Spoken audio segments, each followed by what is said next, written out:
कृपया वीडियो में न्यू है तो वीडियो को लाइक एंड सब्सक्राइब करें।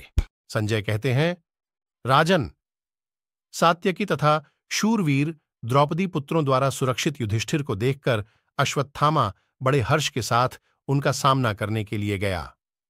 वह बड़े बड़े अस्त्रों का झाता था, इसलिए शीघ्रतापूर्वक हाथ चलाने वाले योद्धा के समान चढ़ाकर तेज किए हुए सुवर्णमय पंखों से युक्त भयंकर शरसमूहों की वर्षा करता और नाना प्रकार के मार्ग एवं शिक्षा का प्रदर्शन करता हुआ दिव्यास्त्रों से अभिमंत्रित बाणों द्वारा सम्रांगण में युधिष्ठिर को अवरुद्ध करके आकाश को उन बाणों से भरने लगा।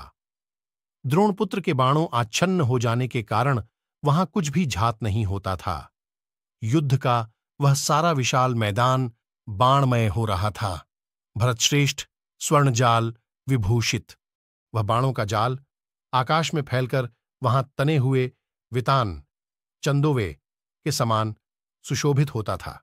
राजन, उन प्रकाशमान बाण समूहों से सारा आकाश मंडल ढक गया था। बाणों से रुंधे हुए आकाश में मेघों की छाया सी बन गई थी। इस प्रकार आकाश के बाणमय हो जाने पर हम लोगों ने वहां यह आश्चर्य की बात देखी कि आकाशचारी कोई भी प्राणी उधर से उड़कर नीचे नहीं आ सकता था। उस समय प्रयत्नशील सात्यकी, धर्मराज पांडुपुत्र युधिष्ठिर यथा अन्यान्य सैनिक कोई पराक्रम न कर सके। महाराज, द्रोणपुत्र की वह फुर्ती देखकर वहां खड़े हुए सभी महारथी नरेश आश्चर्यचकित हो उठे और तपते हुए सूर्य के समान तेजस्वी अश्वत्थामा की ओर आंख उठाकर देख भी ना सके। तदनंतर जब पांडव सेना मारी जाने लगी, तब महारथी द्रौपदी पुत्र और सात्यकी तथा धर्मराज युधिष्ठिर और पांचाल सैनिक संगठित हो घोर मृत्यु भय को छोड़कर द्रोण कुमार पर टूट पड़े। सात्यकी ने 27 बाणों से अश्वत्थामा को घायल करके पुण्य 7 स्वर्णभूषित नाराचों द्वारा उसे बींध डाला। युधिष्ठिर ने 73, प्रतिविंध्य ने 7, श्रुतकर्मा 3, श्रुतकीर्ति ने 7, सुतसोम ने 9 और शतानीक ने उसे 7 बाण मारे तथा दूसरे बहुत से शूरवीरों ने भी अश्वत्थामा को चारों ओर से घायल कर दिया। राजन, तब क्रोध में भरकर विषधर सर्प के समान फुफकारते हुए अश्वत्थामा ने सात्यकी को 25 बाणों से घायल करके बदला चुकाया। फिर श्रुतकीर्ति को 9, सुतसोम को 5, श्रुतकर्मा को 8, प्रतिविंध्य को 3, शतानीक को 9, धर्मपुत्र युधिष्ठिर को 5 तथा अन्य शूरवीरों को 2-2 बाणों से पीट दिया। इसके सिवा उसने पैने बाणों द्वारा श्रुतकीर्ति के धनुष को भी काट दिया। तब महारथी श्रुतकीर्ति ने दूसरा धनुष लेकर द्रोण कुमार को पहले 3 बाणों से घायल करके फिर दूसरे पैने बाणों द्वारा बींध डाला। मान्यवर भरतभूषण महाराज, तत्पश्चात द्रोण कुमार ने अपने बाणों की वर्षा से युधिष्ठिर की उस सेना को सब ओर से ढक दिया। उसके बाद अमेय आत्मबल से संपन्न द्रोण कुमार ने धर्मराज के धनुष को काट डाला और हंसते हंसते 3 बाणों द्वारा पुनः उन्हें घायल कर दिया।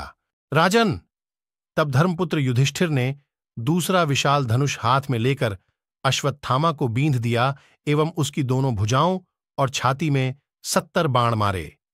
इसके बाद कुपित हुए सात्यकी ने रणभूमि में प्रहार करने वाले अश्वत्थामा के धनुष को तीखे अर्धचंद्र से काटकर बड़े जोर से गर्जना की।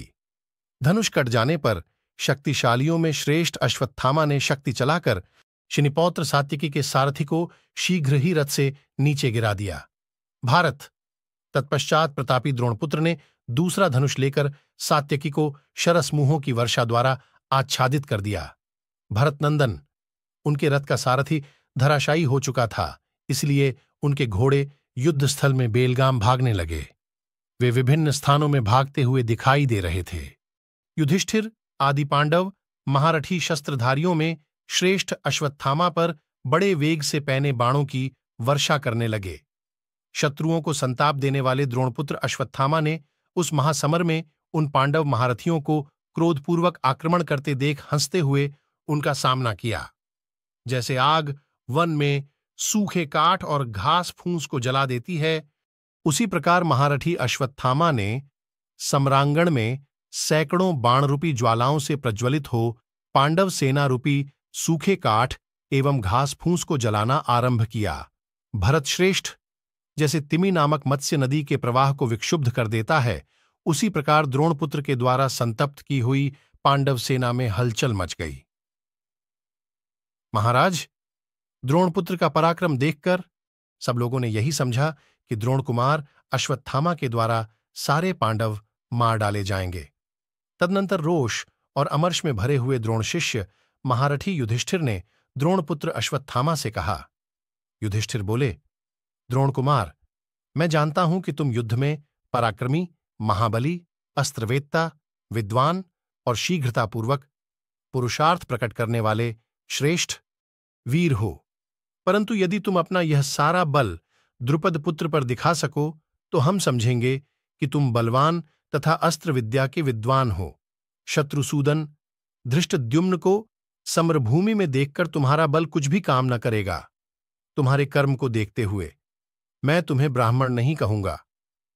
पुरुष सिंह, तुम जो आज मुझे ही मार डालना चाहते हो, यह न तो तुम्हारा प्रेम है और न कृतज्ञता। ब्राह्मण को तप, दान और वेदाध्ययन करना चाहिए। धनुष झुकाना तो क्षत्रिय का काम है। तुम नाम मात्र के ब्राह्मण हो। महाबाहो, आज मैं तुम्हारे देखते देखते युद्ध में कौरवों को जीतूंगा। तुम समर में पराक्रम प्रकट करो। निश्चय ही तुम एक स्वधर्म भ्रष्ट ब्राह्मण हो। महाराज, उनके ऐसा कहने पर द्रोणपुत्र मुस्कुराने सा लगा। इनका कथन युक्तियुक्त तथा यथार्थ है, ऐसा सोचकर उसने कुछ उत्तर नहीं दिया। उसने कोई जवाब न देकर सम्रांगण में कुपित हो बाणों की वर्षा से पांडुपुत्र युधिष्ठिर को उसी प्रकार ढक दिया जैसे प्रलय काल में क्रुद्ध यमराज सारी प्रजा को अदृश्य कर देता है। आर्य, द्रोणपुत्र के बाणों से आच्छादित हो कुंती कुमार युधिष्ठिर उस समय अपनी विशाल सेना को छोड़कर शीघ्र ही वहां से पलायन कर गए। राजन, तत्पश्चात धर्मपुत्र युधिष्ठिर के हट जाने पर फिर महामना द्रोणपुत्र अश्वत्थामा दूसरी ओर चला गया। नरेश्वर, फिर उस महायुद्ध में अश्वत्थामा को छोड़कर युधिष्ठिर पुनः क्रूरतापूर्ण कर्म करने के लिए आपकी सेना की ओर बढ़े।